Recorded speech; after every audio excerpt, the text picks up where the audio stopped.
All right, here we go. This is what is FMCSA's Drug and Alcohol Clearinghouse, and does it improve carrier safety performance? So, the FMCSA Drug and Alcohol Clearinghouse.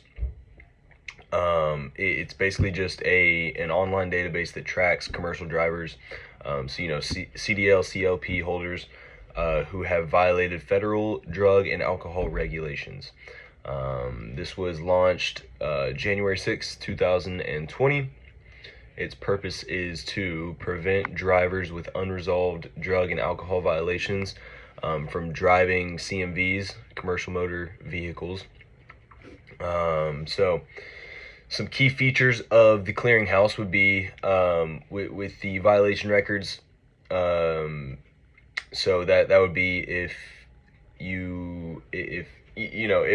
they violated the regulations of drug and alcohol tests, which would then lead to them having, if they wanted to continue to use their CDL and drive a CMV, then they would have to go through a return to duty process, which ensures that drivers complete a course, which involves treatment and evaluation, and then they would eventually be allowed to operate a CMV again. But employers they have to check the database for the clearinghouse just to make sure when they're hiring new guys, they have to check the database to see if they have any, background with these violations. And so let's see here. How does it work? So if a driver fails or refuses a drug alcohol test, the violation is entered into the database. So then the driver must go through that return to duty process, which again is just evaluation and treatment. And then employers and law enforcement can view the violation during, pre-employment or just as needed. So that is how it works in simple terms. Some impacts on carrier safety performance, because this definitely does impact carrier safety, I think. So, and from what I found online. So, drivers who violate drug and alcohol regulations can no longer evade detection. So there's no way around it. Like if they are caught in violation, caught in the wrong, then they will be on the database forever.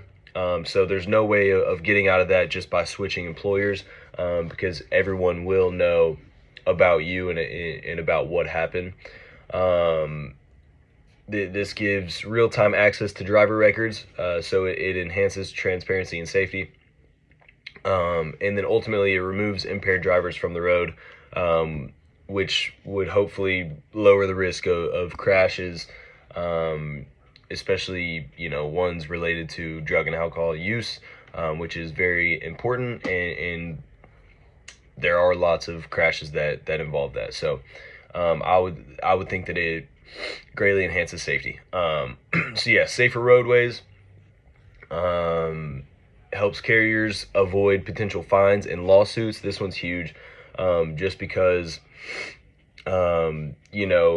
if somebody had one of these violations before the clearinghouse database, they could try and go to a different employer and leave all that stuff behind, and they could do it again, and then that company would have to deal with lawsuits and like you talked about in class, deal with lawsuits. Whoever's involved in that crash is just suing everybody at that point. So it definitely gives a lot more safety in there, and avoids potential lawsuits and fines to negligent hiring. And then again, it promotes a culture of safety. So, it encourages compliance with drug and alcohol regulations, which is always good, especially driving a CMV.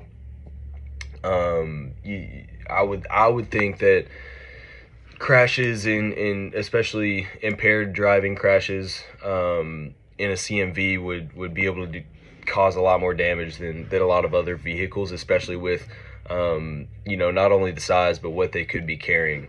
There have definitely been a lot of fatalities with that, unfortunately. So it's good that it promotes a culture of safety. So that is that.